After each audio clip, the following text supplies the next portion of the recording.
May isang bansa sa malayong silangan, upirang ngalan perlas ng silanganan. Ang kagandahan nito ay walang katulad, pinto't pilak, bulaklak ay namumukadkad. Bangon upir, bangon tayo ay aahon sa mga dayuhang umalipin noong unang panahon. Tumindig ka, ginulat ang iyong mga mata, panahon na sabi ng Abay-Yahawa. Okay, mapagpalang araw, hapon o gabi sa lahat ng ating po mga tagapakinig. Hello po sa ating lahat at samahan niyo po kaming muli sa pagpapatuloy ng ating pong pag-aaral ng Torah. Sa ngayon po ay itutuloy natin ang pagtalakay sa aklat ng Unang Samuel sa Kabanata 20.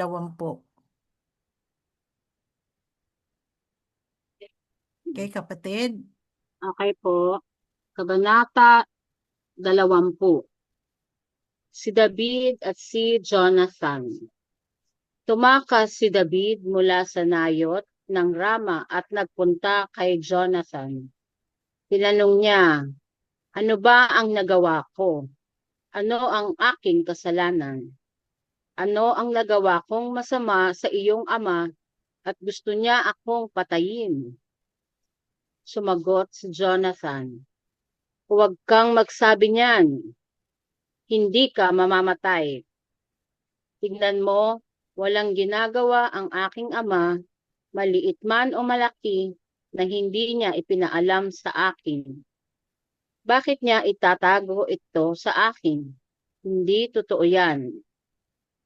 Ngunit sumumpa si David at sinabi, alam ng iyong ama na ako ay kinalulugdan mo, kaya sinabi niya sa sarili, huwag ipaalam kay Jonathan, baka siya ay malungkot at sabihin kay David. Ngunit kasing tiyak ng si Yahawa ay umiiral. Isang hakbang na lang ang pagitan ko at ng kamatayan. Sinabi ni Jonathan kay David, anuman ang nais mong gawin ko para sa iyo, gagawin ko. Kaya't sinabi ni David, tignan mo, bukas ay pista ng bagong buwan at ako ay inaasahang kumain na kasama ng hari. Ngunit payagan mo akong magtago sa parang hanggang sa kinagabihan ng makalawa. Kapag hinanap ako ng iyong ama, sabihin mo, nagpaalam si David na magmamadaling pumunta sa Bethlehem, ang kanyang bayan, sapagkat may taunang hain doon para sa buong angkan. Kapag sinabi niya, mabuti, ligtas ang iyong lingkod. Ngunit kung magalit siya, tiyak na may masama siyang balak laban sa akin. At para sa iyo, pakitaan mo ng kagandahang loob ang iyong lingkod, sapagkat nakipagtipan ka sa akin sa harap ni Yahawa. Kung ako ay may kasalanan, ikaw na ang pumatay sa akin. Huwag mo na akong ipagkanulo sa iyong ama. Sumagot si Jonathan, huwag nawang mangyari. Kung magkakaroon man ako ng bahagyang kabatiran na balak ng aking ama na saktan ka, hindi ba sasabihin ko agad sa iyo? Tinanong ni David, sino naman ang magsasabi sa akin kung sagutin ka ng iyong ama ng masama? Sinabi ni Jonathan, halika, pumunta tayo sa parang, kaya't lumabas silang dalawa.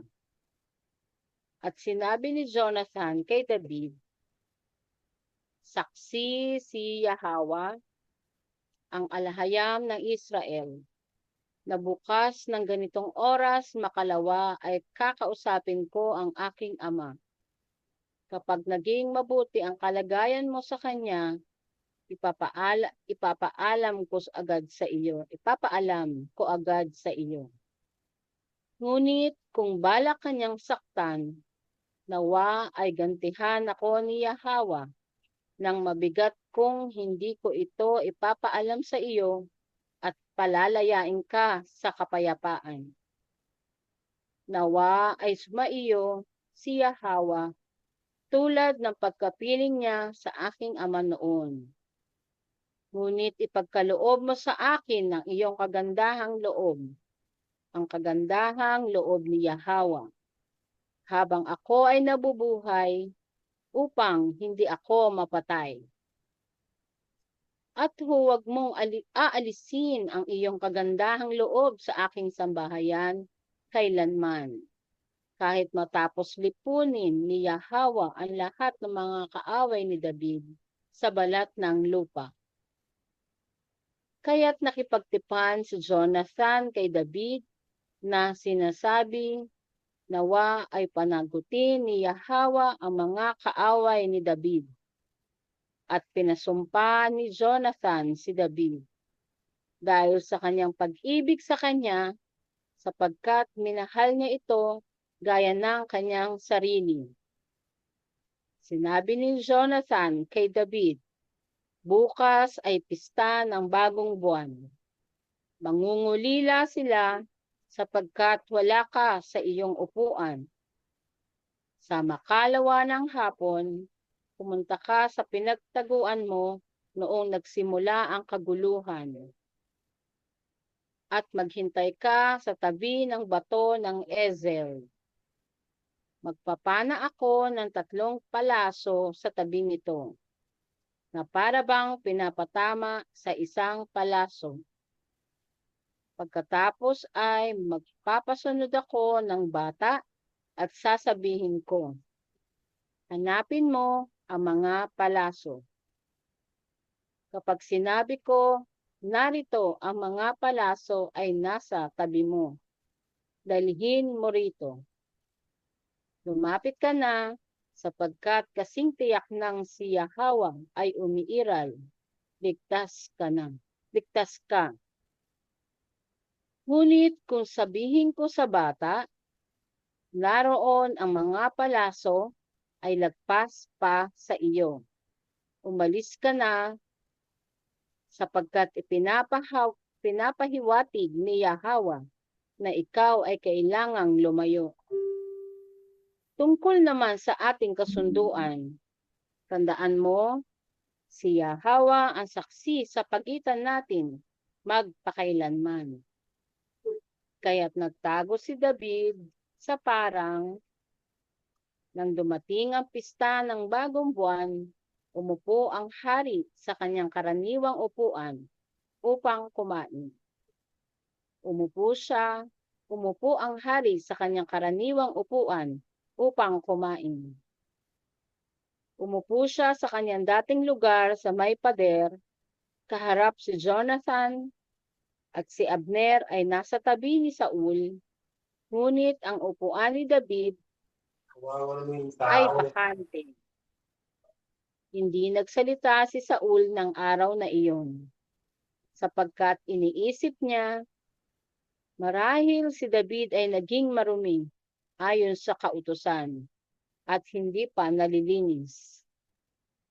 Kinabukasan, 2 araw ng buwan, bakante pa rin ang upuan ni David. Kaya't sinabi ni Saul kay Jonathan, bakit hindi dumalo sa pagkain ang anak ni Jesse kahapon at ngayon? Sumagot si Jonathan, mapilit na nagpaalam sa akin si David na pumunta sa Bethlehem. Sinabi niya, payagan mo ako sapagkat ang aming angkan ay may pag-aalay sa bayan at inuutos ng aking kapatid na ako ay naroon. Kung ako ay kinalulugdan mo, hayaan mong makapunta ako upang dalawin ang aking mga kapatid. kaya't hindi siya nakadalo sa hapag ng hari. Nagalit si Saul kay Jonathan at sinabi, "Anak ka ng suwail at palalo. Hindi ko ba alam na kinakampihan mo ang anak ni Jesse sa kahihiyan mo at kahihiyan ng iyong ina? Sapagkat habang nabubuhay ang anak ni Jesse sa ibabaw ng lupa, hindi matatag ang iyong kaharian. Kaya't ipatawag mo siya rito, sapagkat dapat siyang mamatay." Sinabi ni Jonathan sa kanyang ama, "Bakit siya papatayin? Ano ang kanyang kasalanan?" Ngunit inihagis ni Saul ang kanyang sibat kay Jonathan upang patayin siya. Kaya't naunawaan ni Jonathan na tiyak na balak ng kanyang ama na patayin si David. Tumayo si Jonathan mula sa hapag na galit at hindi siya kumain sa ikalawang araw ng pista, sapagkat labis siyang nalungkot sa ginawang paghamak ng kanyang ama kay David. Kinabukasan ng umaga, lumabas si Jonathan sa parang para sa kanilang tagpuan ni David. May dala siyang isang batang lalaki at sinabi niya rito, "Takbo ka at hanapin ang mga palaso na aking ipapana." Habang tumatakbo ang bata, nagpakawala siya ng isang palaso na lagpas sa kanya. Nang dumating ang bata sa lugar kung saan bumagsak ang palaso ni Jonathan, tinawag niya ang bata at sinabi, "Hindi ba't ang palaso ay lagpas sa iyo?" Sumigaw pa siya, "Dalian mo, bilisan mo, huwag kang tumigil."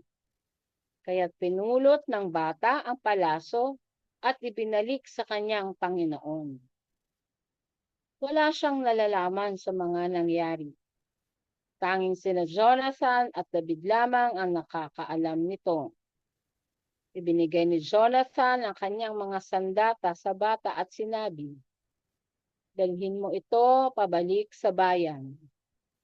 Pagkaalis ng bata, tumayo si David mula sa timog na bahagi ng bato at yumuko ng 3 beses sa harap ni Jonathan, na ang mukha ay nakadikit sa lupa. Nagyakapan silang dalawa at kapwa umiyak. Ngunit si David ang lalong tumangis.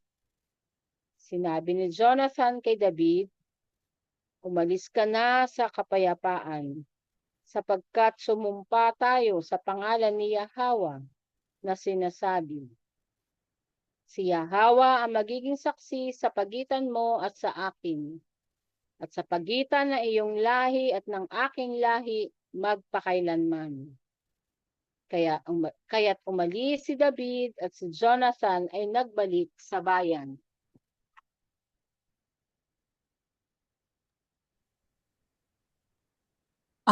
Sabi ko lang, tingin ko nga si David si David yung yung armor bearer ni Jonathan. Hindi pinangalanan yung armor bearer niya eh. Kaya lagi sila magkasama. So talaga magiging mag-close na close sila, parang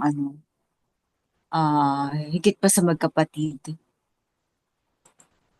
Pero sa mga nadaanan natin, si Abner talaga ang armor bearer Sa ni ano pa yon? Jonathan. Sa ano pa yun? Wala, hindi pa siya na mention Ay, oo nga si pala, Abner. si Abner, Kay oo. David yon, kay David yon. Pero ito, tingin ko kaya yung 'di ba may pumunta si Jonathan sa mga Philistine, siya lang mag-isa, kasama niya kanyang armor bearer, Hmm. 'di ba? Sabi niya, pag sila pumunta dito, ah, ano, ah, pero pag tayo ang pinaakyat, pupunta sa kanilang mga kamay. Ganon. Sabi ko, sino kaya? Ganon ba kagaling si Jonathan? Tingin ko si David ang kanyang kasama.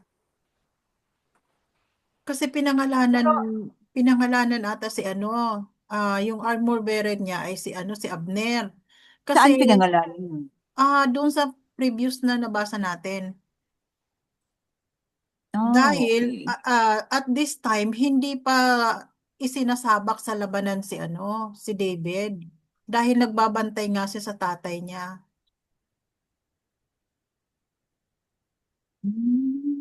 Oh, ganun ba? Oo, Okay, sige. first time lang naman niya na na sumama ay ang sumabak sa laban yung kay Gulayat.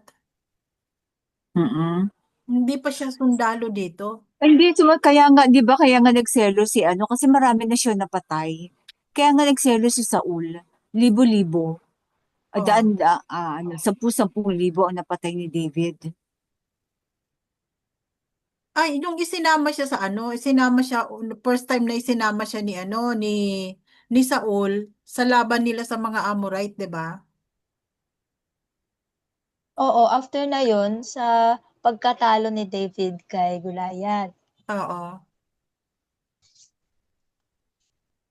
Oo, na doon na noong napatay maraming napatay si David, doon naglabasan ng mga kababaihan, di ba? Oo. At umawit Oo. sila. Hmm.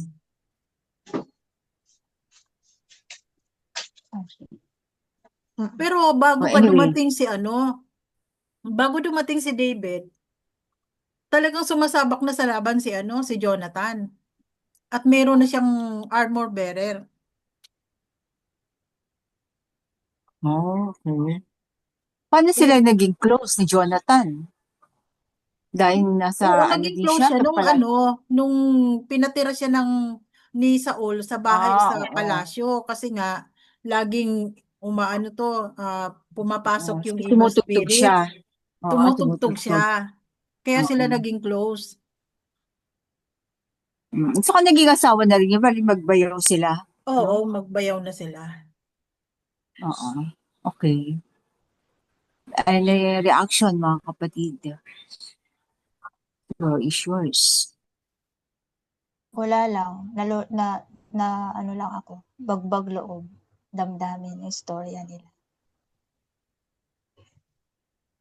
yung friendship nila. Niloob din kasi ng alahayam na maging kaibigan ni David si Jonathan para ihanda siya sa kanyang pagiging successor ni Saul. Biro mo yung At ilang hindi beses yun siyang, oo, ano yun, sis? go ahead sis. At hindi yun kinainggitan o pinagsalosan ni Jonathan, ano? Oo. Oo, Ay, Tanggap ni nakaganda na. Jonathan Oo, na si na siya David ay ang ano. magiging hari.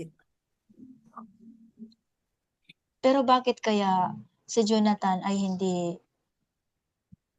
napag-isipan na siya yung successor ng ama niya? Hindi ba siya magaling?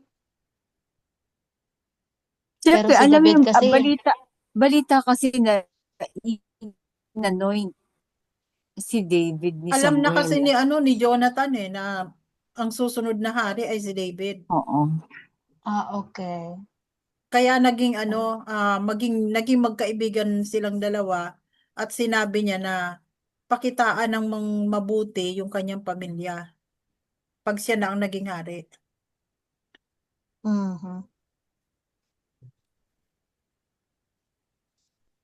Diba? Malalim ang pagkakaibigan nilang dalawa. Oo. So, ang loyalty talaga ng Jonathan sa magiging isa, hindi pa umuupong hari. Ah, pi- ah, hindi niya inano yung kanyang sariling ama, no? Oo. Nakikita Oo, naman kasi ni Jonathan na wala Oo. sa lugar ang galit ng kanyang tatay. oo nga.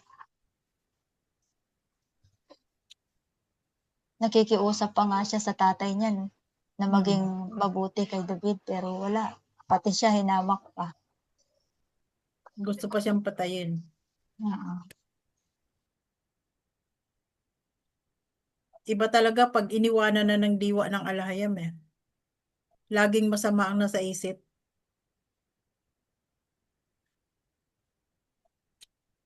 Oo, at saka pangit pala yung galit kung may na-retain na galit sa puso, kasi yun yung butas na Oo, kung yun ang saan nagiging gagamitin ng kaaway. nagiging pintuan ng kaaway. Mm-mm. Yung galit, inggit, Oo, ano to, yung selos, selos. yan ang mga pintuan. Lungkot. Anything negative Oo, emotions. Oo. So, kahit ang lungkot inggit, Oo. oo. loneliness. Lungkot. Yan ang mga pintuan ng ng kaaway. Kaya yan yung mga bagay na sinasabi doon sa verse na maging maingat, maging vigilant kasi ang kaaway umaaligid lang, naghihintay ng pagkakataon para sumila kung sino ang kanyang masisila. Pero pinalitan ng mensahero yan, yung the devil is like a roaring lion looking for someone to devour. Talaga? Pinalitan Okay. niya yun. Kasi Now, hindi daw hindi lion ang which simbolo is correct. ng kaaway, kundi ahas. Oo. Okay. Mm. It's like a roaring hindi na roaring. A crawling, Serpent. ano to? The crawling serpent. Snake.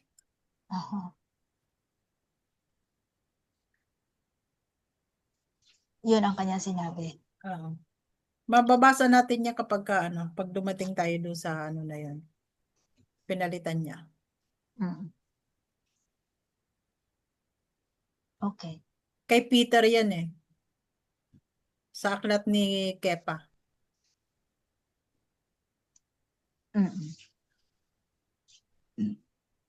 So, pwede na tayo. Tuloy na natin. Kabanata 21. Okay po. Kabanata 21. Si David sa Nob. Pumunta si David sa Nob kay Ahimelech na saserdote. Nang makita siya ni Ahimelech, siya ay nanginig at nagtanong, "Bakit nag-iisa ka? Bakit wala kang kasamang iba?" Sumagot si David kay Ahimelech na saserdote, "Isinugo ako ng hari sa isang lihim na gawain at sinabi niya sa akin, walang sino man ang dapat makaalam ng misyong ipinagkatiwala ko sa iyo. Tungkol naman sa aking mga tauhan, pinapunta ko sila sa isang takdang lugar. Kaya ngayon, ano ang mayroon ka riyan? Bigyan mo ako ng 5 tinapay, o kung ano man ang mayroon ka." Ngunit sinabi ng saserdote kay David, "Wala akong karaniwang tinapay rito, kundi mayroong tinapay na itinalaga kay Yahweh. Basta't ang mga kasama mo ay lumayo sa mga babae." Sumagot si David, "Totoo, ang mga babae ay hindi namin nilalapitan, gaya ng dati tuwing kami ay umaalis. Ang mga katawan ng aking mga tauhan ay banal kahit sa mga misyong hindi itinalaga. Lalo na ngayon. Kaya't ibinigay ng saserdote sa kanya ang tinapay na itinalaga, sapagkat walang ibang tinapay doon, kundi ang tinapay ng presensya na inalis mula sa harapan ni Yahweh at pinalitan ng bagong mainit-init na tinapay sa araw na iyon. Noon, naroon ang isa sa mga lingkod ni Saul na nananatili sa harapan ni Yahweh. Siya ay si Doeg na Edomite, ang punong pastol ni Saul. Sinabi ni David kay Ahimelech, "Wala ka bang sibat o tabak diyan? Hindi ko nadala ang aking tabak ni isa pang sandata dahil minadali ang utos ng hari." Sinabi ng saserdote, "Narito ang tabak ni Goliath na Pilistin, na pinatay mo sa libis ng Ela. Binalot ito sa tela at nakalagay sa likod ng epod. Kung ibig mo, kunin mo. Wala nang ibang tabak dito kundi iyon. Sinabi ni David, walang katulad niyan, ibigay mo sa akin. Si David sa Gath. Nang araw ring iyon, tumakas si David mula kay Saul at pumunta kay Akish na hari ng Gath. Ngunit sinabi ng mga lingkod ni Akish sa kanya, hindi ba ito si David, ang hari ng lupain? Hindi ba siya ang pinuri nila habang nagsasayaw na sinasabi, pinatay ni Saul ang kanyang 1,000,000 at si David ang kanyang 10,000. Nang marinig ito ni David, siya ay nabalisa at natakot kay Akish na hari ng Gath. Kaya nagkunwari siyang baliw sa harap nila. Habang siya ay nasa kamay nila, gumuhit siya ng kung ano-ano sa mga pintuan ng tarangkahan at pinatulo ang laway sa kanyang balbas. Sinabi ni Akish sa kanyang mga lingkod, tignan ninyo ang taong ito, baliw. Bakit ninyo siya dinala rito? Kulang na ba ako sa mga baliw na kailangan pa ninyong dalhin ito rito? At pagpakitaan ako ng ganito? Kailangan pa bang pumasok ang lalaking ito sa aking tahanan?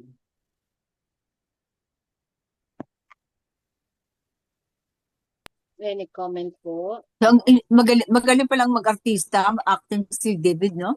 Oo. Bali-baliwan.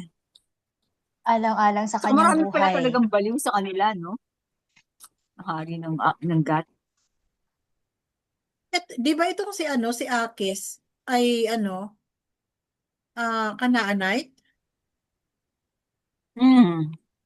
Kaya nga baka kaya pala, hindi ko lang sure baka kaya pumunta si sa notes para kunin lang talaga yung ni Goliath, no? Yung Oo. kanyang sandata. Malamang, oo. Wala na siyang ibang purpose eh. Akala niya hindi siya makikilala sa kina Akish.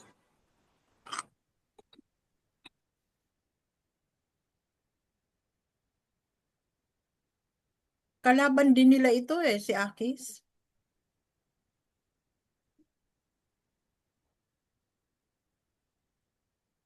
Kasi pag pumunta siya sa kapwa Israelita, makikilala siya. Malalaman ni Saul. Oo. Kalaban si Akis kasi sa Gath din yan, di ba? Mhm. Sa lugar ng mga Amorite. Ammonite pala, Ammonite. Mm-mm.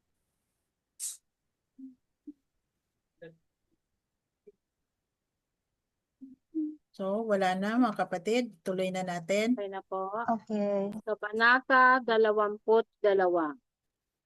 Si David sa Adulam at Mizpa.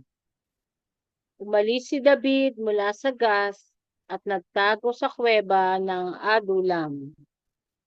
Nang mabalitaan ito ng kanyang mga kapatid at ng buong sambahayan ng kanyang ama, nagpunta sila sa kanya roon.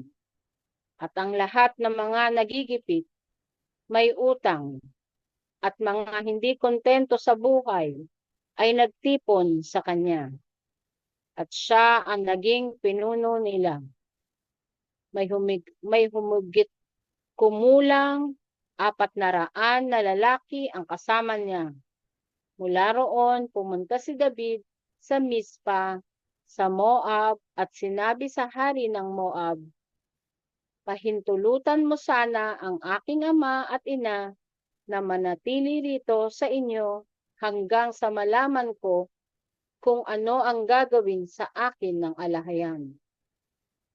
Kaya't dinala niya sila sa hari ng Moab at nanatili sila roon habang si David ay nasa kutang. Ngunit sinabi ng propetang si Gad kay David, huwag kang manatili sa kuta. Pumunta ka sa lupain ng Juda. Kaya umalis si David at nagtungo sa gubat ng Hereth.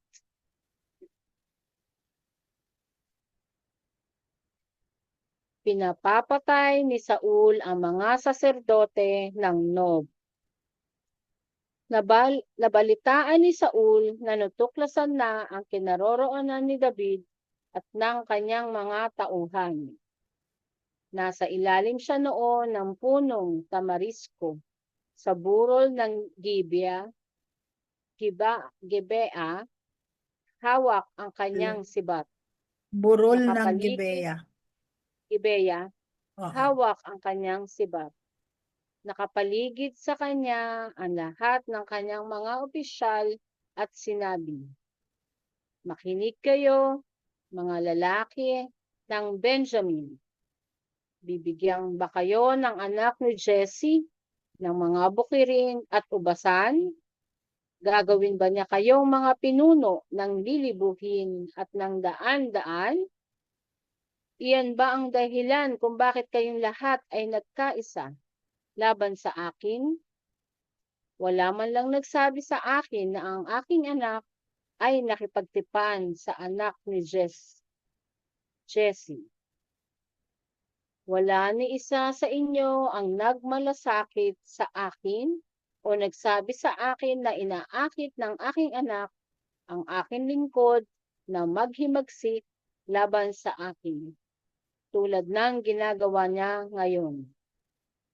Ngunit si Doeg na Edomite na naroon kasama ng mga opisyal ni Saul ay nagsabi, "Narito, nakita ko ang anak ni Jesse na pumunta kay Ahimelech na anak ni Ahitob sa Nob. Nagtanong si Ahimelech kay Yahweh para sa kanya. Binigyan din niya ito ng pagkain at ng tabak ni Goliath na Pilistin.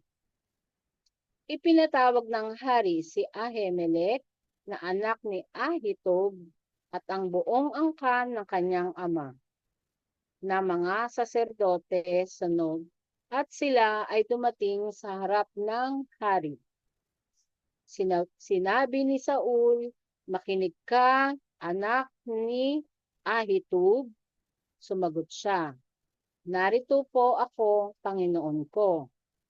Sinabi ni Saul sa kanya, "Bakit kayo nagkaisa laban sa akin, ikaw at ang anak ni Jesse, na binigyan mo siya ng tinapay at ng tabak, at nagtanong ka pa sa alahayam para sa kanya?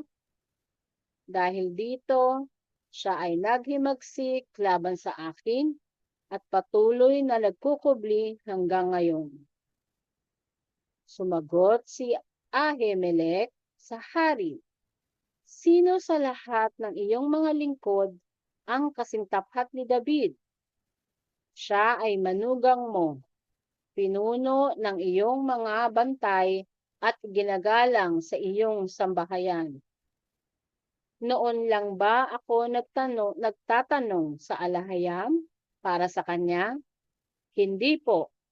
Huwag sanang iparatang ng hari laban sa iyong lingkod o sa sino man sa sambahayan ng aking ama, sapagkat wala akong nalalaman sa bagay na ito." Sinabi ng hari, "Ikaw ay tiyak na mamamatay, Ahimelech, ikaw at ang buong sambahayan ng iyong ama." Pagkatapos, iniutos ng hari sa kanyang mga bantay, "Pumatay kayo ng mga saserdote ni Yahweh." Dahil pumanig sila kay David. Alam nila na siya ay tumatakas, ngunit hindi nila sinabi sa akin. Ngunit tumangging itaas ng mga opisyal ng hari ang kanilang kamay upang patayin ang mga saserdote ni Yahweh. Kaya inuutos ng hari kay Doeg Ikaw ang pumatay sa mga saserdote. Kaya't si Doeg na Edomite ang bumaling at pinatay ang mga saserdote. Nang araw na iyon, 85 lalaki na may suot na epod na lino ang kanyang pinatay. Pinuksa rin niya ang buong bayan ng Nob. Ang mga saserdote, ang mga lalaki at babae, mga bata at sanggol, maging ang mga baka, asno at tupa. Lahat ay pinatay sa pamamagitan ng tabak. Ngunit nakatakas ang isang anak ni Ahimelech na anak ni Ahitub na ang pangalan ay Abiatar. At tumakas siya kay David. Isinalaysay niya kay David na pinapatay ni Saul ang mga saserdote ni Yahweh ang alahayang. Sinabi ni David kay Abiatar, alam ko na ng araw na naroon si Doeg na Edomite, ipagbibigay alam niya ito kay Saul. Ako ang naging dahilan ng kamatayan ng buong sambahayan ng iyong ama. Manatili ka sa akin, huwag kang matakot. Ang nagtatangka sa iyong buhay ay nagtatangka rin sa aking buhay. Sa piling ko, ligtas ka. Any comment po?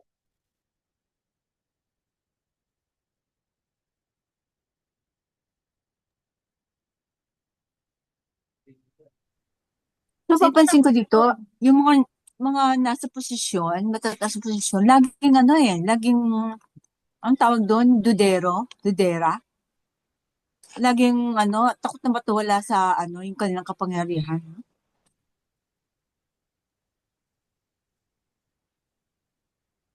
Parang paranoid yun, paranoid nga.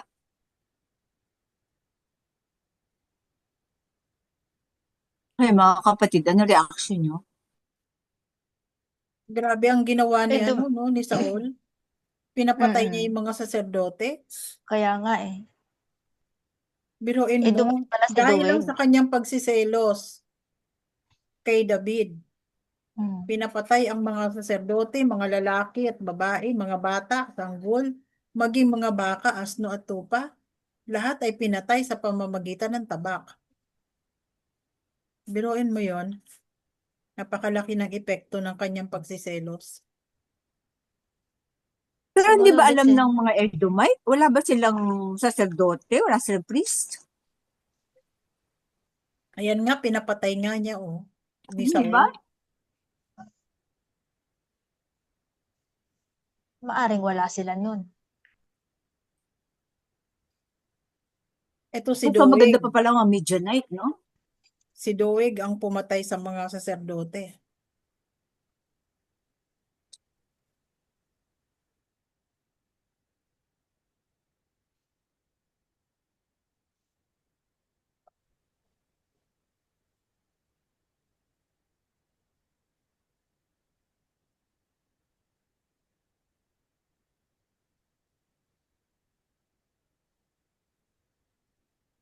Ito si Abiatar pala ay anak ni Ahimelech. Ahimelech. Si Abiatar ay saserdote na anak ni Ahimelech. Nakatakas lang siya, di ba? Oo, nakatakas lang siya na hindi napatay ni Doeg. Buti hindi siya nakita Oo. na tumakas. Kaya So, inampun siya ni David. David. Pero yung nagtayo si David nung kanyang sariling kawan, yung mga loyal sa kanya, no? Oo. Kaya nung siya sa kaharian, dala-dala din niya yung kanyang mga loyal supporters. So nag-underground mo nila pati yung kanyang pamilya, no? Mm. At ang sa kanila, ang umano sa kanila, mga Edomite din, no? Oo. Mhm.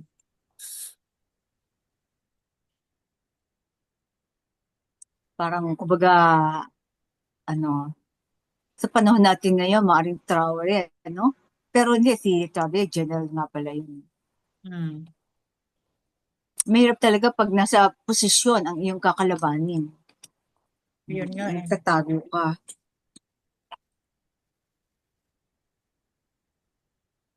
Yun lang po. Kabanata 23. Iniligtas ni David ang Keilah. Nang sabihin kay David, tignan mo, nakikipaglaban ang mga Pilistin sa Keilah at nilulooban nila ang mga giikan. Nagtanong siya kay Ahawa na sinasabi, pupunta ba ako at lalabanan ang mga Pilistin? Sinagot siya ni Ahawa, pumaroon ka, labanan mo ang mga Pilistin at iligtas mo ang Keilah. Ngunit sinabi ng mga tauhan ni David sa kanya, narito, dito pa lang sa Juda ay natatakot na kami. Gaano pa kaya kung pupunta tayo sa Keilah laban sa mga hukbo ng mga Pilistin? Kaya muling nagtanong si David kay Yahawa at sumagot ang alahayam sa kanya. Bumaba ka sa Keilah sapagkat ibibigay ko ang mga Pilistin sa iyong kamay. Kaya't pumunta si David at ang kanyang mga tauhan sa Keilah. Nilabanan ang mga Pilistin, kinuha ang kanilang mga alagang hayop at nagdulot ng malaking pinsala sa kanila. Iniligtas ni David ang mga mamamayan ng Keilah. Ngayon, si Abiathar na anak ni Ahimelech ay nagdala ng epod nang siya ay tumakas kay David sa Keilah. Hinabol ni Saul si David. Nang mabalitaan ni Saul na si David ay nasa Keilah, sinabi niya, ibinigay siya ng alahayam sa aking kamay, sapagkat ikinulong niya ang sarili niya sa isang bayan na may mga tarangkahan at pinto. Tinawag ni Saul ang lahat ng kanyang hukbo upang lumusob sa Keilah at kubkubin si David at ang kanyang mga tauhan. Nang malaman ni David na may binabalak si Saul laban sa kanya, sinabi niya kay Abiathar na saserdote, dalhin mo ang epod. At sinabi ni David, Yahawa, alahayam na mga Israelita, malinaw kong narinig na binabalak ni Saul na dumating sa Keilah at wasakin ang bayan dahil sa akin. Ibibigay ba ako ng mga mamamayan ng Keilah sa kanya? Bababa ba si Saul ayon sa narinig ng iyong lingkod? Yahawa, alahayam ng mga Israelita, ipagbigay alam mo sa iyong lingkod. At sinabi ni Yahawa, bababa siya. Muling nagtanong si David, ibibigay ba ako at ang aking mga tauhan ng mga mamamayan ng Keilah kay Saul? At sinabi ni Yahawa, ibibigay kanila. Kaya si David at ang kanyang mga tauhan na may 600 na katao ay umalis sa Keilah at palipat-lipat ng lugar. Nang mabalitaan ni Saul na si David ay nakatakas mula sa Keilah, hindi na siya nagpatuloy roon. Nanatili si David sa mga matitibay na taguan sa ilang at sa mga kabundukan ng ilang ng Ziph. Araw-araw siyang hinahanap ni Saul, ngunit hindi siya ibinigay ng alahayam sa kamay nito. Habang si David ay nasa Horesh sa ilang ng Ziph, nalaman niyang si Saul ay pumunta upang kitilin ang kanyang buhay. Si Jonathan na anak ni Saul ay pumunta kay David sa Horesh at pinatatag ang kanyang loob sa pamamagitan ng alahayam. Sinabi niya, huwag kang matakot, hindi ka mahahawakan ng aking ama na si Saul. Ikaw ang magiging hari ng Israel, at ako ang magiging pangalawa sa iyo. Alam din ito ng aking ama na si Saul. At silang dalawa ay gumawa ng tipan sa harap ni Yahweh. Pagkatapos umuwi si Jonathan, ngunit si David ay nanatili sa Horesh. Pagkatapos pumunta ang mga Sipita kay Saul sa Gibeah at nagsabi, hindi ba't si David ay nagtatago sa amin sa mga matitibay na taguan sa Horesh, sa burol ng Hakila, sa timog ng Jeshimon? Ngayon, hari, bumaba kayo kailanman na naisin nyo, at kami ang bahalang magbigay sa kanya sa inyong kamay. Sinabi ni Saul, pagpalain nawa kayo ni Yahweh sa inyong malasakit sa akin. Magpunta kayo at alamin pa ninyo ang kanyang kinaroroonan at kung sino ang nakakita sa kanya roon, sapagkat sinasabi nila na siya ay napakahusay magkubli. Alamin ninyo ang lahat ng kanyang mga pinagtataguan at ipagbigay alam ninyo sa akin ng tiyak. Pagkatapos pupunta ako kasama ninyo at kung siya ay nasa lupaing iyan, hahanapin ko siya sa lahat ng angkan ng Juda. Kaya't sila ay umalis at nagpunta sa Ziph bago pa dumating si Saul. Si David at ang kanyang mga tauhan ay nasa ilang ng Maon, sa Araba, sa timog ng Jeshimon. Nang si Saul at ang kanyang mga tauhan ay nagsimulang maghanap sa kanya, nalaman ito ni David, kaya't siya ay bumaba sa bato at nanatili sa ilang ng Maon. Nang mabalitaan ito ni Saul, siya rin ay nagtuloy sa ilang ng Maon upang habulin si David. Nagkataong si Saul ay nasa isang panig ng bundok at si David at ang kanyang mga tauhan ay nasa kabila. Nagmamadaling makalayo kay Saul. Habang papalapit na si Saul at ang kanyang mga tauhan upang hulihin sila, may dumating na sugo kay Saul na nagsabi, magmadali kayo, nilulusob ng mga Pilistin ang lupain. Kaya tumigil si Saul sa pagtugis kay David at humarap sa mga Pilistin. Iyan ang dahilan kung bakit tinawag ang lugar na iyon na Sela, Hama, Lekoth, bato ng pagtakas. At si David ay umalis mula roon at nanirahan sa mga matitibay na taguan ng En-Gedi. Any comment po?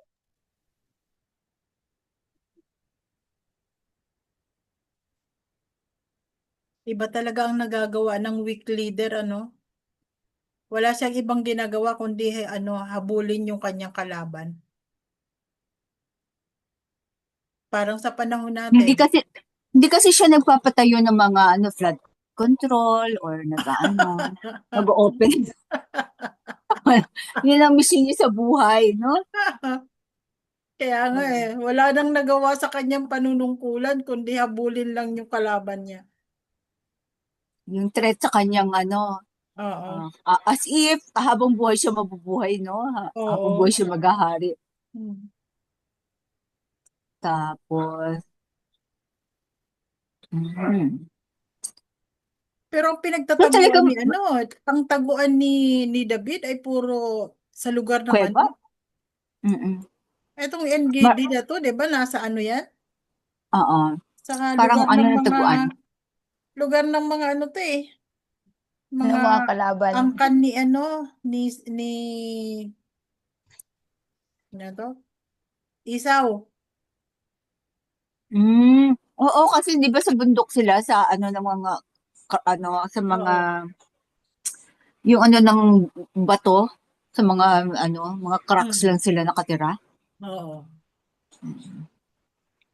Si David, may spy din siya, maraming loyal sa kanya. At ganyan, no?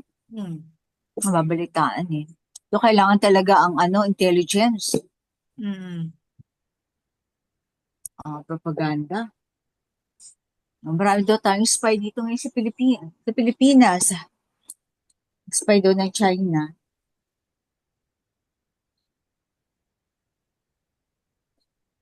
Marami naman tayong Mm. maraming Ah, saka, mm. ilalaban daw Maraming ilalaban sa mga sa ibang bansa. Wow, tapang.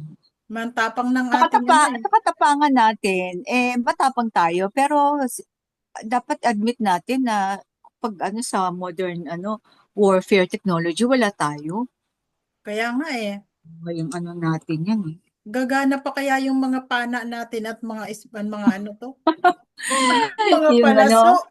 mga, yung mga patpat, yun ba? Yung ating arnis. Yan Hmm. nga At tapang natin Tapos harap ka sa mga missile. Hmm. Dati, ako man ay nanaginip.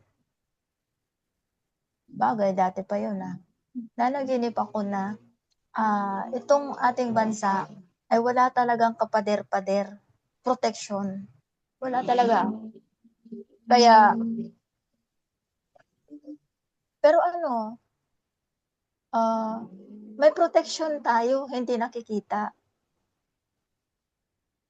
Walang nakikita na protection, pero may protection tayong hindi nakikita. Yung alahay ang mga ating muog at tanggulan, no? Oo. O Kaya, yun ang ating ang ating sandata ang na, sandata natin ang alahayam. oo, na mas high-tech pa kaysa sa ano pa man dyan na alam natin yung mga sandata. Pero ang kagandahan dito kay David, lahat ng kilos niya, ikinukonsulta niya sa alhayam. At sumasagot ang alhayam. At ano kaya yung may propeta siya o siya mismo ay kinakausap? Panaginip ba o ano? Hindi detalye. Pero kung Yun nga, pwede siya, parang siya rin siyang propeta in a way, tapos, although hindi naganap yung pagbaba ni Saul kasi naunahan na nilang umalis, so hindi na sumunod si Saul, hindi siya hinanap doon. Pero alam kasi ng alahayam, ang ugali ng mga taong sa paligid niya, ugali ni Saul. Kumbaga, gumagawa ng yung mga warning na kung hindi yun sinunod ni David, magaganap yung sinabi ng alahayam, di ba? Pero dahil sumunod siya sa warning, o siya ang umiwas, hindi nangyari yung mga sinabi ng alahayam. Oo, ibibigay ka ng mga tao. Oo, bababa si Saul sa'yo. Mm. Oo. So sa Pero isipin ng iba, sa isipin ng ibang tao, hindi pala totoo yung mga ang mga sinabi ng alahayam kasi hindi naganap. Kasi nga na preempt, 'di ba? oo, pero alalahanin natin na kasama ni David ang alahayam. Oo, pero paano 'yun? Paano 'yun? Paano pag nag-inquire siya sa panalangin? Direct ba Siyempre, o meron siya kinakausap niya. ah, may dala Kinakausap silang niya sa diwa ipon. niya. Oo nga. Pero paano siya sinasagot? Sa diwa din niya o Oo, sa panaginip diwa niya o rin. Sumasagot okay. ang alahayam. O so para Kasi siyang kasama niya prophet. nga, 'di ba? Kapag Oo. kasama mo ang alahayam, lahat ng iyong gagawin ay magtatagumpay. Kasi sino ba naman ang pwedeng kumalaban sa alahayam kung kasama mo? Kaya Mm-mm. nga sabi nga if the alahayam is with us, who can be against us? Ito verse 9. Nang malaman ni David na may binabalak si Saul laban sa kanya, sinabi niya kay Abiatar na saserdote, dalhin mo ang ipod. At sinabi ni David, Yahawa alahayam ng mga Israelita, malinaw ko narinig na binabalak ni Saul na dumating sa... So ano yung ipod na yon? Parang symbolic ba yon? O ano? At wasakin ang bayan dahil sa akin. Ano yun? Parang ano? Di ba ang Parang ang kinausap ipod niya? ay isang tanda ng saserdote na siya ay Mm, lingkod ng alahayam? mm. So ibig Hmm. sabihin, yung saserdote, ang siguro tinanong niya, So, ibig sabihin, pwede rin sa Si, pamamagitan ng saserdote ay Bikela, sumasagot ay ang ano, alahayam. ayun, maaari din yun. Kaya oo. hindi naman Hmm. nakadetalya dito kung papaano eh. Basta ang Oo. importante, kinokonsulta niya ang alahayam. Oo. Tapos sumasagot siya bawat kilos niya, kumukonsulta siya. Kaya nga ginawang kumbaga, sinusumbong ni David lahat ng Oo. nangyayari sa kanya at lahat ng Although alam kumakalaban naman sa ng ano. kanya, oo, sinusumbong ni David.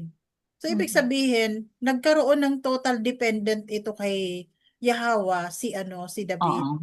Yeah, total dependence ang meron Mm. siya. Sana ganun din ang ano tayo, no? Oo. Lata na, Hindi ano siya, ba? oo. Mm. Hindi siya nag-rely sa sarili niyang kaalaman. Kaya siguro tayo ay walang kakayanan para magkaroon tayo ng dependence sa alahayam. Tama yan. Pero ang napakaganda dyan, sinasagot agad si David pag nagtatanong. Oo. Mm-mm.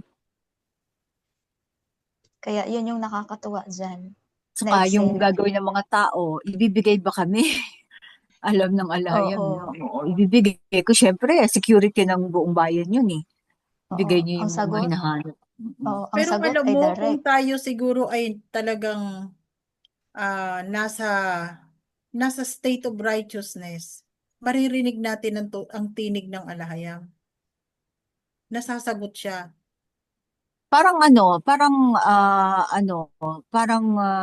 Mangungusap siya sa diwa mo eh. feel. Maaaring wala Mm-mm. kang madidinig, pero ano, parang kailangan mong gawin, no? Oo. Although wala ka naririnig, parang kailangan kong gawin to. Kaya O nga, yung ang sabi urge. nga doon sa 'di ba, na trust, yun, in trust to Yahweh everything. Lahat ng ipagkakatiwala natin kay Yahweh, lahat ng ating mga gagawin. At siya ang gagabay sa atin upang maituwid tayo. Akayin tayo sa katuwiran.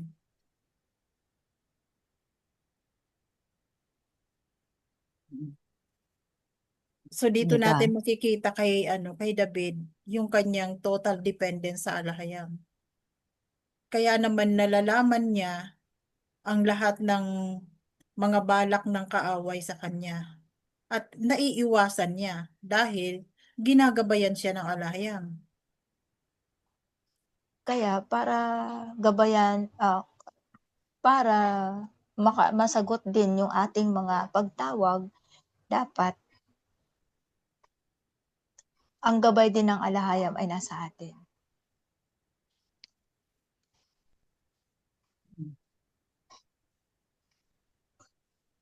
Paano ba malaman ng isang individual na kasama niya ang alahayam? O, di ba? Lagi naman nandiyan ang ano, alahayam eh. Hindi naman nawawala. Pero hindi Oo nga. kanya sasagutin pag unrighteous ka. Di ba Oo, kahit nga hindi sa kanya ilalim ng sasagutin. dagat, Kapag mayroong nasa unrighteousness sa'yo, ilalim, hindi kanya sasagutin. oo, kahit sa ilalim na alam mo, saan ako makakapagtago? Di ba nasa salmo yun? Sa kailalim mo ng dagat, sa ilalim mo ng kuweba, kadiliman. Hindi ka makakapagtago sa alahayam.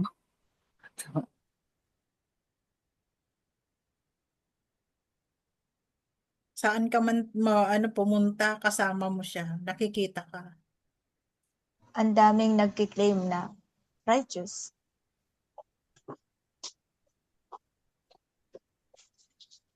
Pero anyway, Yung sige. pagsunod, sinusunod mo ba yun? Yun lang naman Mm. ang yun naman talaga yun lang naman, pag sinusunod mo lahat ng kautusan, righteous ka. At saka mga statutes. Oo. Yun ang huwag mo kalilimutan. Iba pa yung major at saka yung statutes. Iba Pero pa alam yun. mo, napaka 'di ba? Hindi lang basta sumunod, kundi maingat na sumunod. Maingat, oo. Oo.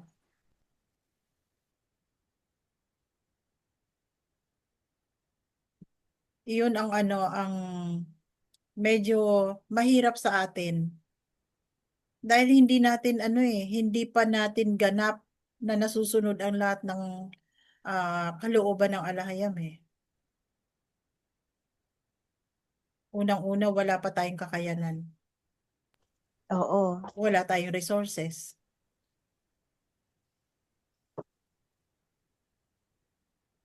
Kaya sa ngayon, ano man ang ating Hindi pa magagawa. talaga kasi may tribulation pa.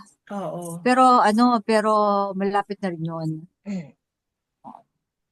So, total Okay. dependence lang talaga ang pwede nating gawin sa ngayon. Sa kung ano Magawa. man ang kalooban ng alahayam, saan man niya tayo dadalhin, alam natin na nariyan siya para tayo ay ingatan at bigyan ng proteksyon.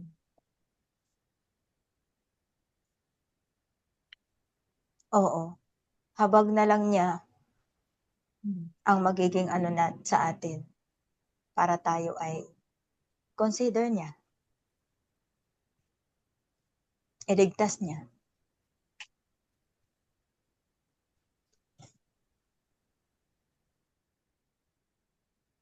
Pangako niya sa atin niya yun, di ba? Ang sino mang tatawag sa kanyang pangalan ay kanyang diringgin. Kaya doon na lang tayo magtiwala.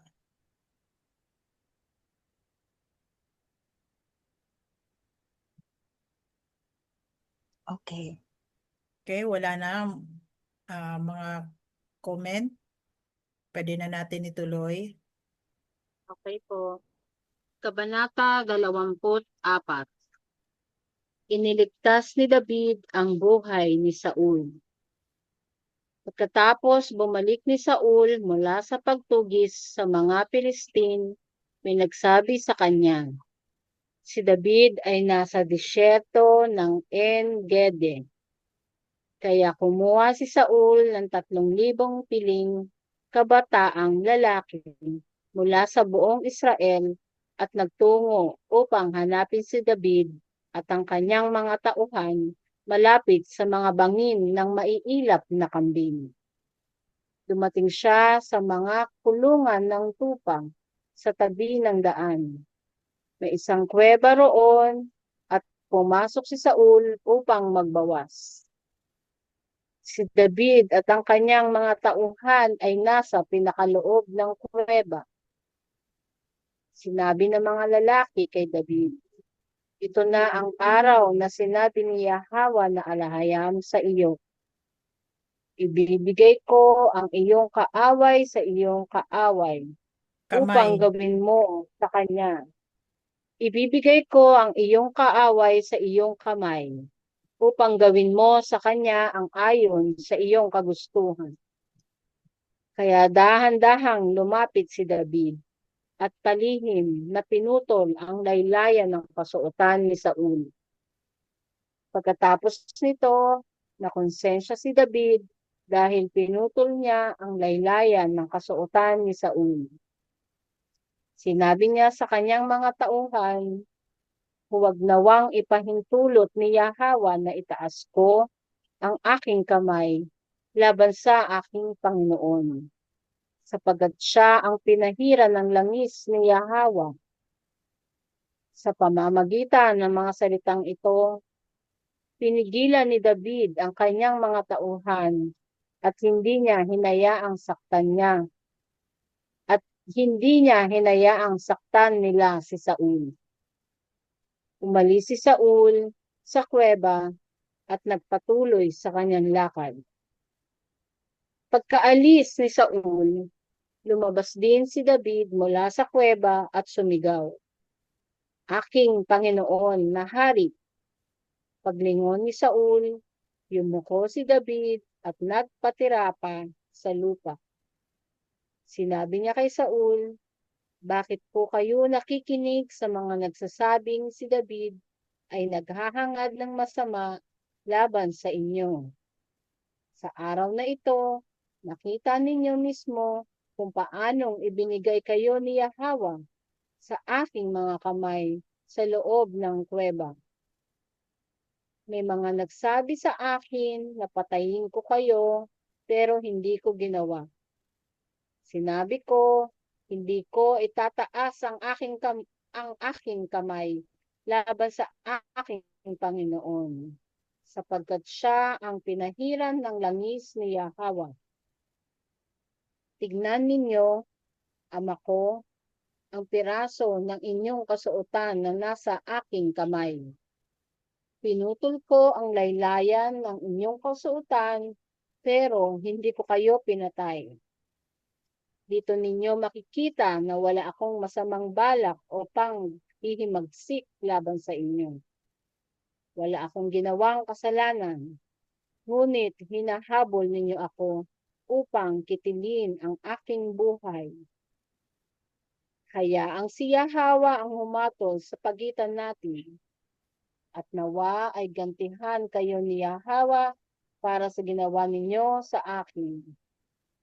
Ngunit hindi ko itataas ang aking kamay laban sa inyo. Ayon sa kasabihan, mula sa masasama, nagmumula ang kasamaan. Kaya't hindi ko kayo sasaktan. Kanino ba lumalabas ang hari ng Israel? Sino ba ang inyong hinahabol? Isang patay na aso? Isang pulgas?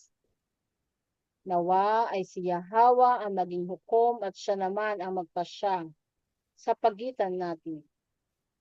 Pakinggan nawa niya ang aking usapin at ipagtanggol ako at iligtas ako mula sa inyong kamay.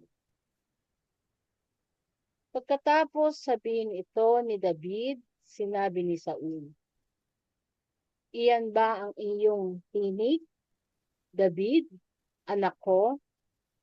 At siya ay malakas na tumangis. Sinabi niya, ikaw ay higit na matuwid kaysa sa akin. Ginawan mo ako ng kabutihan, ngunit ginantihan kita ng kasamaan. Ngayon, sinabi mo kung paano mo ako tinulungan. Ibinigay ako ni Yahweh sa iyong kamay, ngunit hindi mo ako pinatay. Ano yan? Kapag ang isang lalaki ay matagpuan ang kanyang kaaway, hinahayaan ba niyang makaalis ito ng ligtas? Nawa ay gantimpalaan ka ni Yahweh ng mabuti sa ginawa mo sa akin sa araw na ito.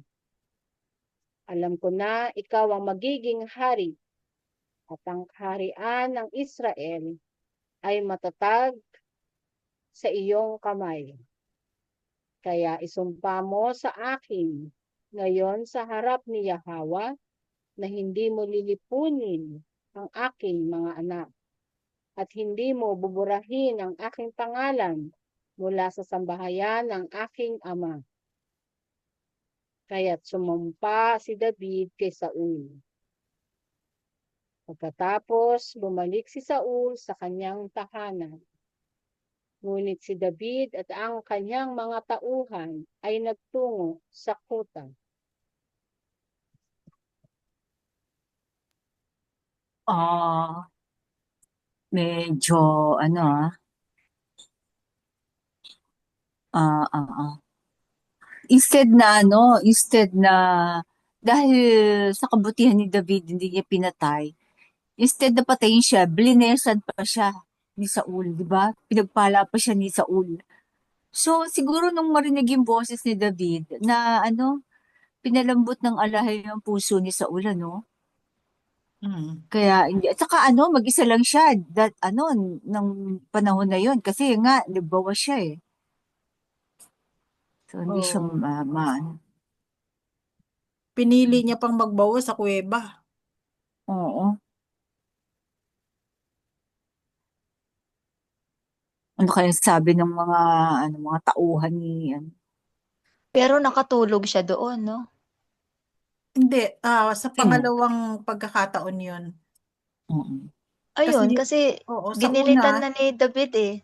Yung hindi, kanyang yung ano. sa unang pagkakataon, ito pa lang. Pangalawang beses yun, yung natulog Ah, siya. So, yung Kaya una, talagang may ano yung oo, depression na yung utak niya, no? Minsan oo, babalik-balik yung sanity, tapos insanity, oo. ano? Kapag ka bumalik na naman ang evil spirit sa kanya, makakaisip na naman siya na patayin si David. Pero kapag nagsalita na si David, yun, humihingi naman siya ng tawad. Nagpapakumbaba naman siya. Kasi sabi niya dito, mas maano, mas makatuwiran ka pa kaysa sa akin. Ay, matino siya nung panahon na yon, no? Oo. Tapos may sinabi pa dito si ano, na ayon sa kasabihan, mula sa masasama, nagmumula ang kasamaan. Kaya't hindi ko kayo sasaktan. Hmm. So, ibig sabihin, ano, hindi masama si David. Kaya Oo. hindi siya gumagawa. Kahit pakalaban niya yun, patas siya.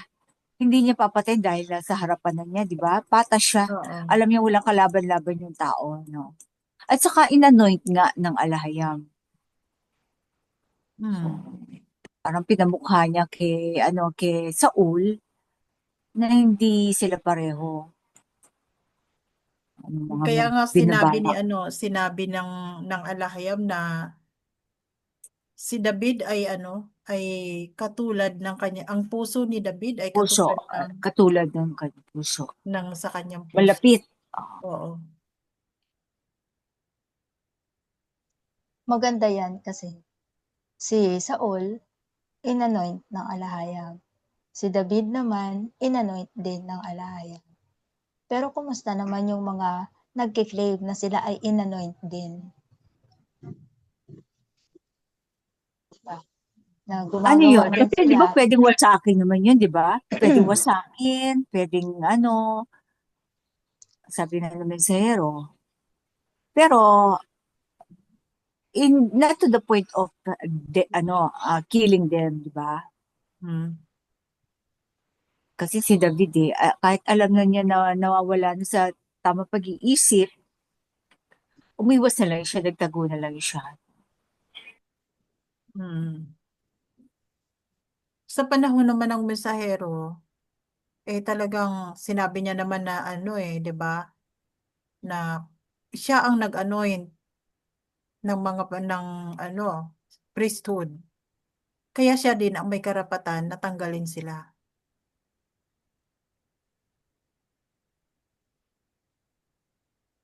Pero nag-ano yun sa kanya, ang alayam. So, alayam Oo. lang, pero hindi nila, walang makakapagtanggal ng Walang anointing sino nila. man na makakapagtanggal sa kanya sapagkat ang alahayam lang ang pwedeng mag-ano sa kanya dahil anointed siya ng alahayam eh.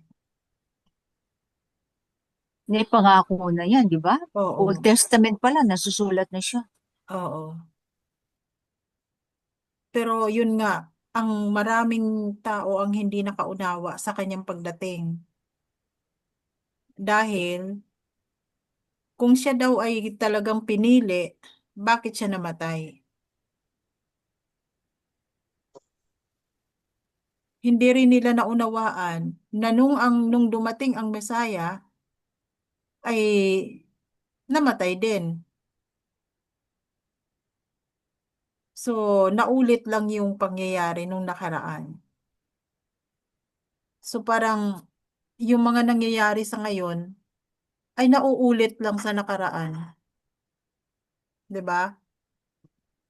Maaaring itong binabasa natin ay nauulit din sa panahon natin ngayon. Bakit ba pinatay si Rizal ng ganun, napakabata pa? Oo. Hindi naman siya pinatay dahil, mabuti yung Oo. at makasalanan siya, di ba? Mhm.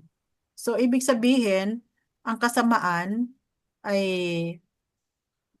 nagbubuhat din sa masama. Yung ibabaw minsan. Oo.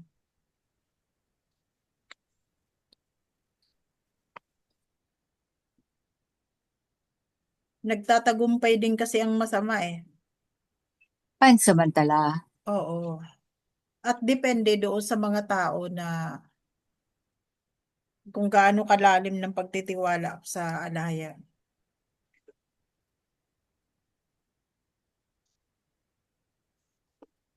Wala kang pasta. So siguro madadaanan natin, mas marami pa tayong matututunan sa pagpapatuloy natin sa pagbabasa ng ng mga kasaysayan sa nakaraan. Dahil ang mga nababasa natin ay parang nauulit lang din sa panahon natin.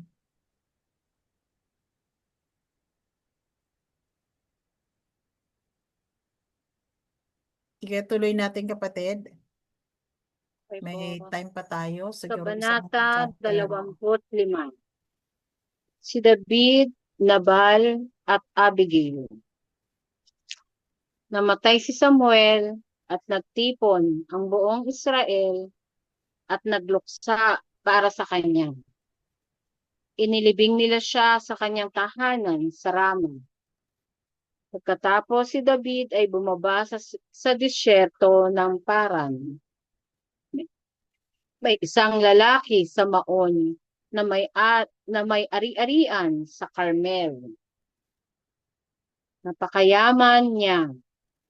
Mayroon siyang 1,000 kambing at 3,000 tupa. At siya ay nagpapagupit ng mga tupa sa Carmel. Ang pangalan ng lalaki ay Nabal. At ang pangalan ng kanyang asawa ay Abigail.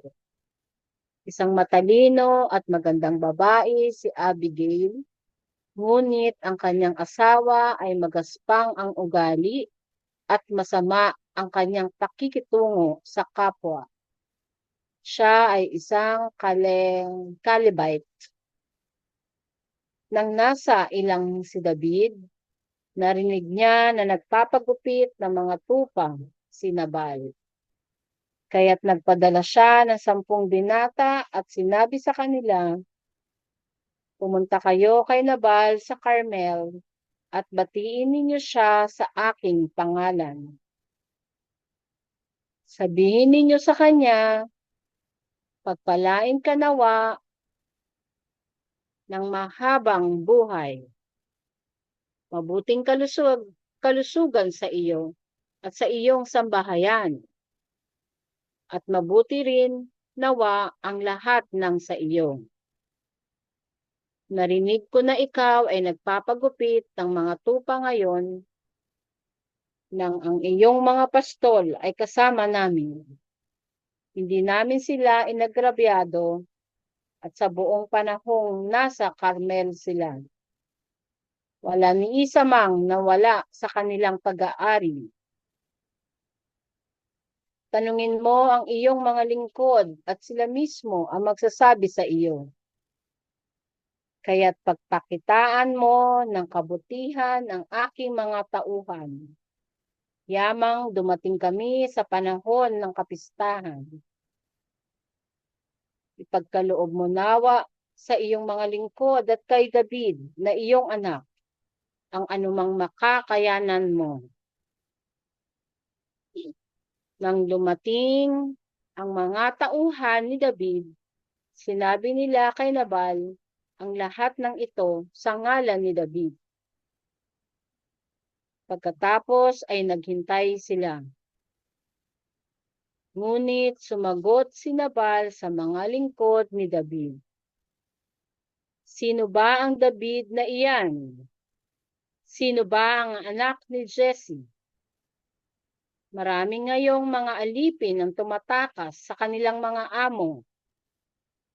Bakit ko ibibigay ang aking tinapay, tubig, at karne na inihanda ko para sa aking mga manggugupit sa mga taong hindi ko naman kilala kung saan nanggaling? Kaya't bumalik ang mga tauhan ni David at nang makabalik sila, isinalaysay nila ang bawat salitang sinabi ni Nabal. Sinabi ni David sa kanyang mga tauhan, magbigkis kayo ng inyong mga tabak Kaya't nagbigkis sila at nagbigkis din si David ng kanyang espada. Humigit kumulang 400 ang sumama kay David, habang 200 ang naiwan upang bantayan ang mga gamit. Isa sa mga lingkod ang nagsabi kay Abigail, asawa ni Nabal, nagpadala si David ng mga tauhan mula sa ilang upang batiin ng ating amo. Ngunit ininsulto niya sila.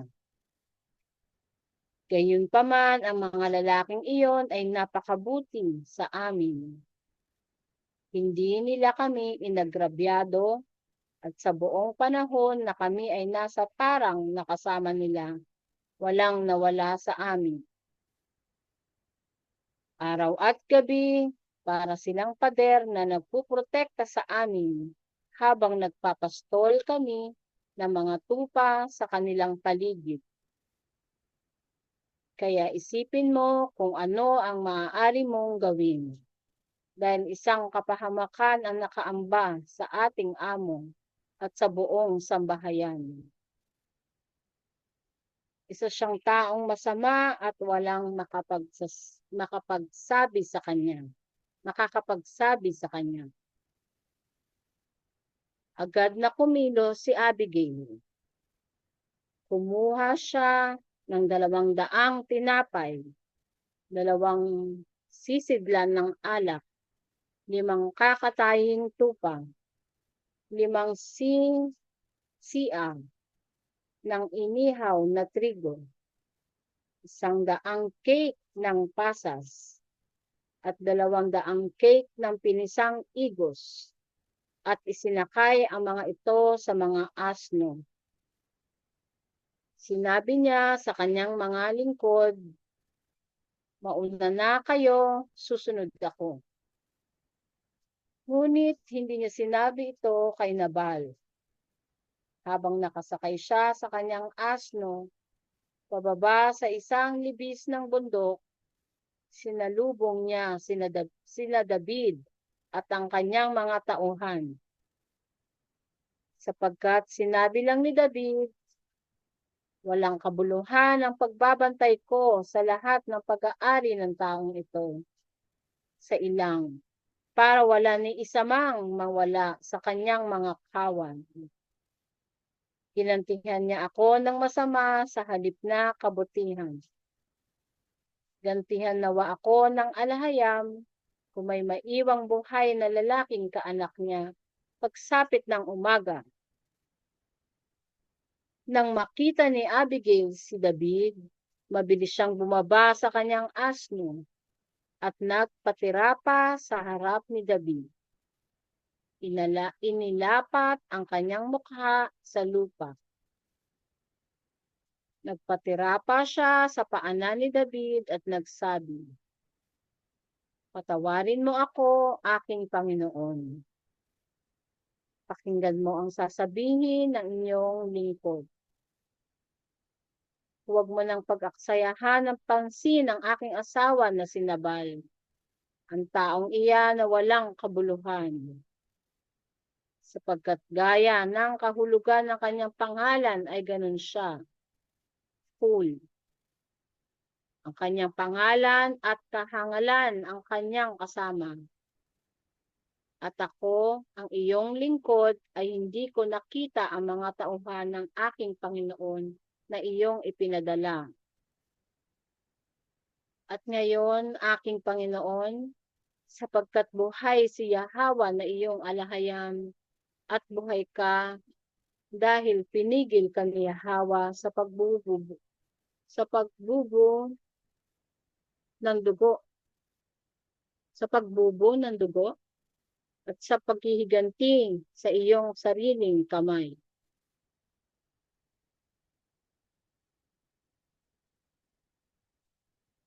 Pagbubo ng dugo at paghihiganti sa iyong sariling kamay. Nawa ay maging gaya ni Nabal ang lahat ng iyong mga kaaway at ang mga nagbabalak ng masama laban sa iyo. Ito ang handog na dinala ng iyong lingkod para sa aking Panginoon. Ipamahagi mo nawa ito sa mga kasamahan mo. Patawarin mo ang kamalian ng iyong lingkod, sapagkat tiyak na gagawa si Yahweh na isang matatag na sambahayan para sa aking Panginoon, dahil nilalabanan mo ang mga laban ni Yahweh, at walang masusumpungang kasamaan sa iyo sa buong buhay mo. Kahit may naghahangad na kitilin ang iyong buhay,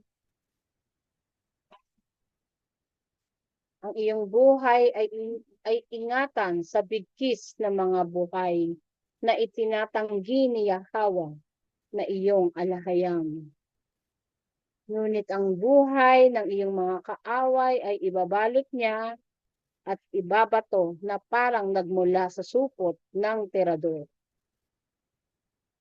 Kapag tinupad na ni Yahweh para sa aking Panginoon ang lahat ng mabubuting ipinangako niya, at ginawa kang pinuno ng Israel, hindi mo na kailangang balikan ng konsensya mong pinasan ang walang saysay na pagdanak ng dugo at paghihiganti.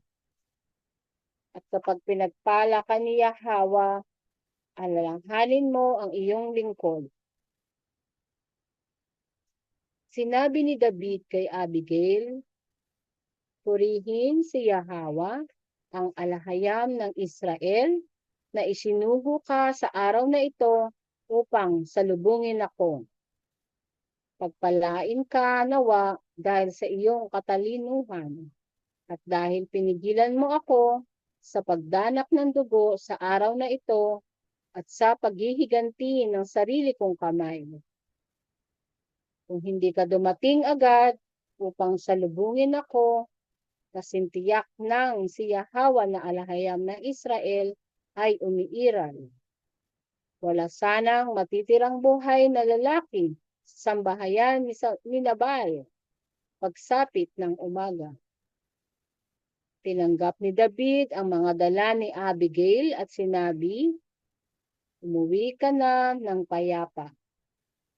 Narinig ko ang iyong sinabi at ipinagkakaloob ko ang iyong hiling. Nang dumating si Abigail kay Nabal, ang kanyang kalooban at lasing na lasing siya. Nang dumating si Abigail kay Nabal, siya ay nagpipista sa loob ng bahay na parang isang hari. Malakas ang kanyang kalooban at lasing na lasing siya. Kaya't wala munang sinabi si Abigail sa kanya hanggang kinaumagahan. Kinabukasan ng si Nabal ay nahimasmasan na.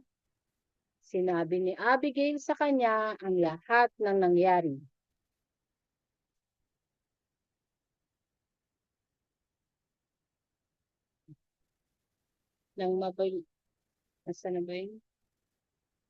Kinabukasan ng si Nabal ay mahimasmasan na.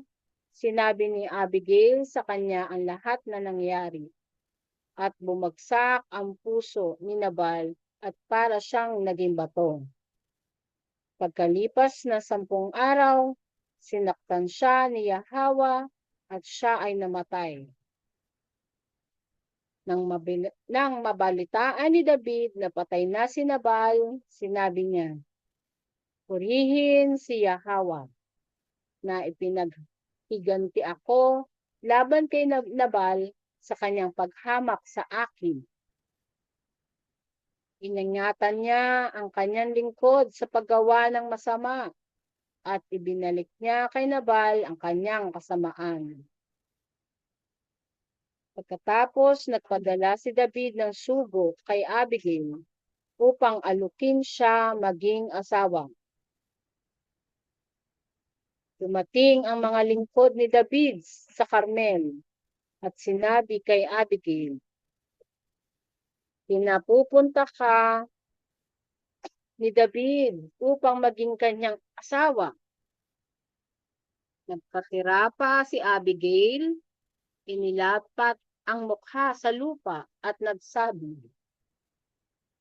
"Ako ang iyong lingkod, handang maglingkod sa iyo at maghugas ng paa ng mga lingkod ng aking Panginoon."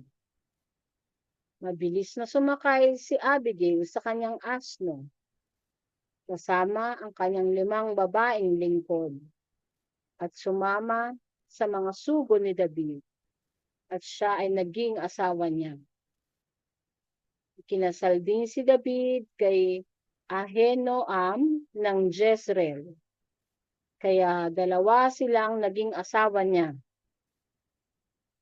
Ngunit ibinigay ni Saul si Mikal, asawa ni David, kay Paltiel na anak ni Laish mula sa Galim.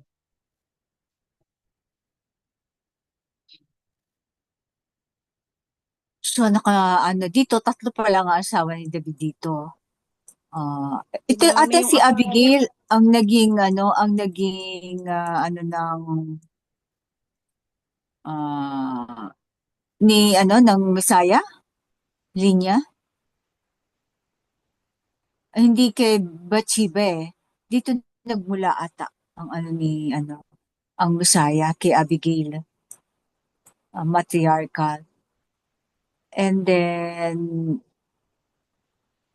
may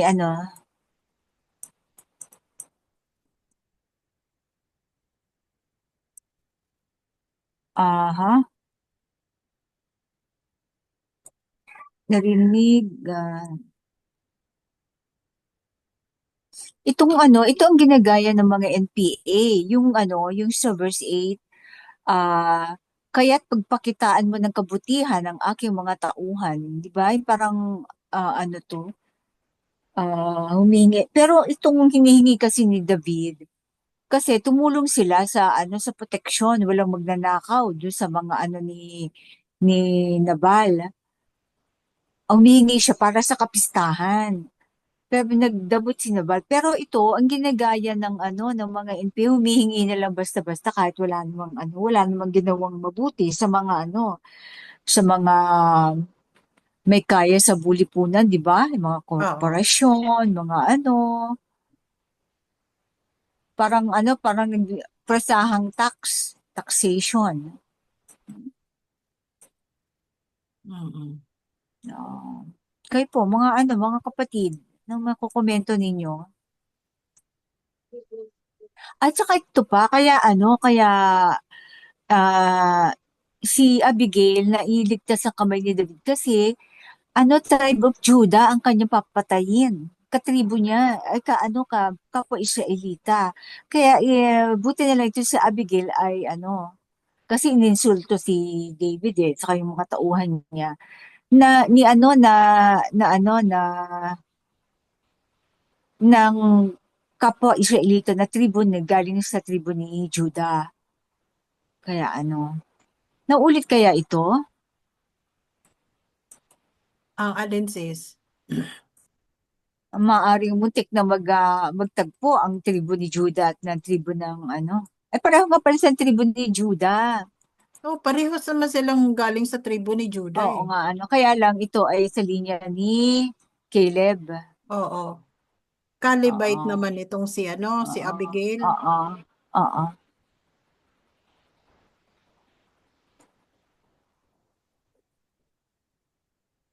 Bali Kapwa. yung si Joshua at si Caleb, 'di ba? Ang Oo. namumuno Si sa kanila Joshua that time. Ephraimite. Ephraim si Joshua. Oo.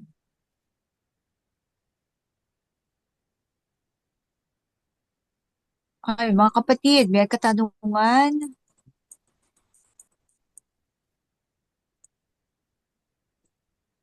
Wala So, namang humanga si David kay Abigail, kaya inalok niya maging no? oo. Nabiyuda na eh. At saka Oo. napakaganda ni Abigail.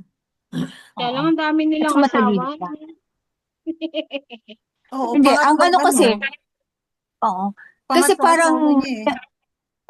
parang inako ni David dahil namatay yung si Nabal dahil sa kanya. Di ba natakot, ganyan yung parang mga na stroke eh, no? di ba ganyan yung mga Muslim? Inaako nila yung responsibilidad ng mga Oo, kamag-anak nila. Hmm. oo. Kasi So, di ba yung Hanggat, palabas hanggat, sa TV noon, no? Yung series nila Dennis Trillo. oo. Yung ano ng Sobrang sa kapatid niya, di ba? kanila, no? Sa Muslim. Inaako hanggat nila kaya lahat. nilang, hanggat kaya nilang buhayin. Oo. Ayun lang ang hindi, personally, ayun ang hindi ko gusto. Kaya lang, ganun yata sa kanilang paniniwala. Oo, Kasi masyadong maraming Siyempre gusto ko byuda. loyal. Isa lang. Oo. oo. Kaya masyado kasi maraming byuda, di ba? Digmaan yun eh. Grabe. Maraming Kahit naman yung byuda. yung mga asawa ni Saul sa kanya napunta eh. Grabe. Oo. Di ba mga naging Pinamana. asawa din ni ni David? Oo, pinamana sa kanya. Pero Ayun hindi lang ibig sa sabihin na na kailangan galawin mo sila. An- Kasi di ba nangyari kay David yung Mga mga asawa asawang niya? lingkod. Mga lingkod Oo. sa palasyo. Mas Para pakakainin mo ma-save lang, sila. bibisan mo, oo. Para manatili silang buhay. mga lingkod lang sila. Hmm. So bali pangatlo si Abigail na pinakasalan ni David. Mag-umpisa na kayo magbilang ha. Hmm. So, may 3 na siya. Oh, pero Mga, madami ding naging mga anak kapatid, si David. Oo. mga kapatid, ang magandang mensahe dyan, ang alahayam ang siyang gaganti. Kung sino Yada. man ang gagawa sa iyo ng masama, Oo, yan ang magandang aral dyan. Oo. Hindi niya Saka lahat. hinayaan si David na magkasala, Oo. siya na lang ang Saka gumawa ng nakakapwa paraan. Israelita ang mapatay. Oo. Saka lahat ng kilos ay ikukonsulta sa alayam. No? Lalo na mga major decisions. Yada. Naalala ko tuloy hindi pala pwedeng ikwento. Bakit hindi pwede? Pag-alis. Kasi merong Yung pag-alis ang sasabihin ko sana eh. Pag-alis noon. Wag okay na lang. lang. Mamaya Oo. off Wag na na lang. Opo. Baka Oo. may Mhm. ma-offend. Oo. Oo, mamaya. Oo. Yung si Bro Bro Mario, meron po Bumabasa. ba? Oo. Kasi tukol na sa mga asawa to eh. Kaya gusto ko sana yung consultation. Baka mag-joke na naman siya na pwedeng 3. Aray Pwede ko. pala 3? Diba? Nag-3 yung asawa ni Baka 3 mag-joke. pa lang. Marami pa 3 pa yan. lang, marami pa yan eh. Magbilang ka na sis ha. Pag Kaya nga, kailangan mo baka mag-joke lang na pwede palang maraming asawa. Noon yon sa time ni David. Ngayon, bawal yon. Sabihin mo, maging hari muna siya. Para Oo madagdag. nga. Pag maging hari siya, yung kanyang sinundan, mamanain niya pati asawa nun. Oo. Kaya Hindi ka piliin makakatanggi nun. Hindi ka makakatanggi Grabe nun, ang Sis Lane. panahon noon. Ngayon na, Aray ko. divorce. Naku, naman. Yung mga naman na pagiging reyna, mga sa'yo, matatanggal sa'yo. Dapat maging wise ka. Ha? Kumbaga, co-ruler ka niyan eh, di ba? Sinaysin nila ang bawat salita. Magbigkis kayo. Diba, pag ininsulto mo, talagang pati lahat ng lalaki sa sambahayan, uubusin niya. Insulto siya. Grabe, ubusan mo. Nadamutan kasi. Ubusan Kaya na mayaman. Ganun pala, no? Ganun pala magpapakita Parang ng galit.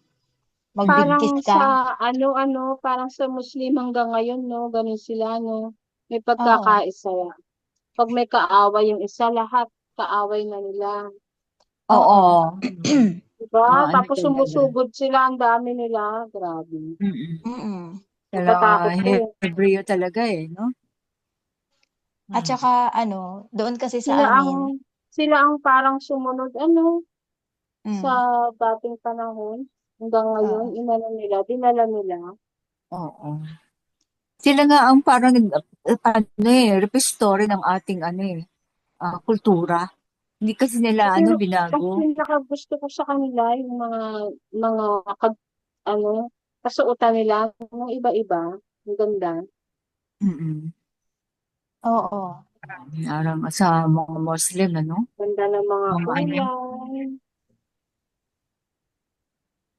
Ang isang bagay sa Muslim na hindi alam ng marami, bilang yung hindi Muslim, huwag mauuna sa kanila. 'Pag sa lakaran, kailangan nasa likuran ka nila. Do'n sa amin Hmm. gano'n, kasi kumukulo dugo nila. Hmm. Bakit?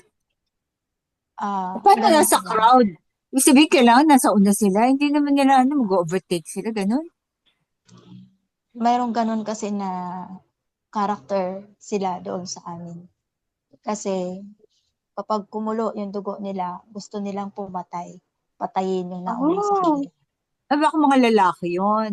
Mga lalaki siyempre, hindi yun Oo, kasi babae. ang mga Pero babae, gano'n di ang ba? dugo. Hmm, Mga lalaki, bakit gano'n kaya yung may kultura silang gano'n.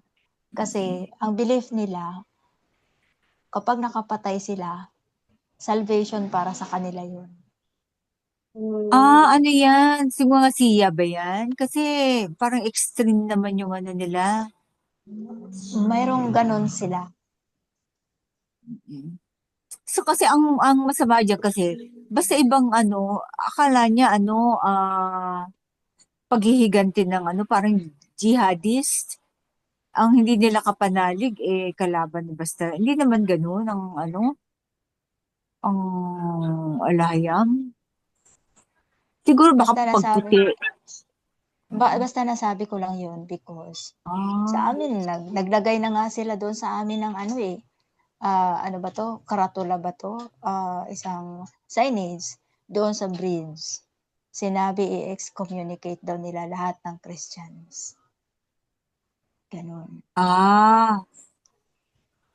So wala ng Kristiyano Kaya sa lugar nyo. madami, hindi man din nila nagawa pero di ko alam kung panakot lang nila, pero gano'n sila. Kaya may mga panahon noon doon sa amin na basta na lang may nakikita kaming patay doon sa gilid namin, I mean sa kalsada Tama malapit sa talaga. amin, At gano'n. hindi nila dinideny yun, no? Mm. Tinatapon nila Tapos, doon sa may mga paano yun? damuhan. Kailangan ang suot mo, parang saan Muslim din pala. Para hindi ka paginitan. Hmm? Pero siguro, gano'n siguro. Pero tayo kasi naano na tayo contaminated na tayo kumbaga sa pananamit ng hindi Muslim, Oo, kundi ng sa mga Western. foreign o mga Western. Mm. Pero doon naman, natututo naman sila dahan-dahan na maging mabuti sa amin. Kasi madami sila doon sa Mm. namin, sa barangay, madami sila doon. Kasi ka nga, ang mga Muslim din na-contaminate din sila, di ba? So, Oo, hindi naman lahat, yung mga, oo, pag extreme, pero pag mayroong pinapakain sa kanila na once na, kung parte naman sa pagkain, once na, nakakain ang isang Muslim nun, pag kumain na sila pag meron silang hindi, or pag meron silang nakakain na bawal dapat nilang kainin, nalalaman nila sa pamamagitan ng gano'n. Nung pamamagitan ng napakain sa kanila. Nung napakain sa kanila. May pinapakain sa kanila ang kanilang mga magulang para tapos, na para 'pag nakakain sila ng hindi dapat nilang makain, ay mailabas nila ulit yun. papasuka. Oo, gano'n. Ah, Tapos hindi okay. na sila Hindi na talaga sila makakakain ng ulit. Nung ganong pagkain. Baka Mm. nasarapan eh, no? Halimbawa, baboy. Ganun. Para ayaw na nila lasang. Oo. Amoy pa lang. Ano kaya yun, no? Oo, meron. Hindi ko alam. Mm. Kaya So, doon any sa food amin, yun. doon sa amin, mas kami, kumbaga, yung hindi man masunod yung pananamit nila, at least, meron kang balabal. Mm-mm. Hmm. So, tingin nyo ba ang Mindanao ay safe sa ano? May aid ka ba doon? Meron isa sa bandang CDO, Cagayan de Oro. Cagayan. So, ay malawak naman ang ano. So, medyo safe ang Oo. Mindanao, ano? Medyo may isa doon. Gusto nga daw magdagdag sana, kaso lang pinag-uusapan pa sa ngayon kasi parang marami din ang ayaw. Ang sa baba, meron din. Yan ang hindi ko alam. Papayag kaya Malaysia doon. Hindi naman. Mga Muslim naman yun eh. Takot Possible. lang nila. Oh. Takot lang nila. Mga kapatid, medyo overtime na tayo. Oo. Ay, oo nga pala. So, mga kapatid, be blessed. Shalom. Okay, be blessed. Salamat sa Salamat Be pakikinig. blessed. Shalom. Next time na Ano, tayo. at Salamat. Be blessed, mga kapatid. Good night. Okay, good night. And good night.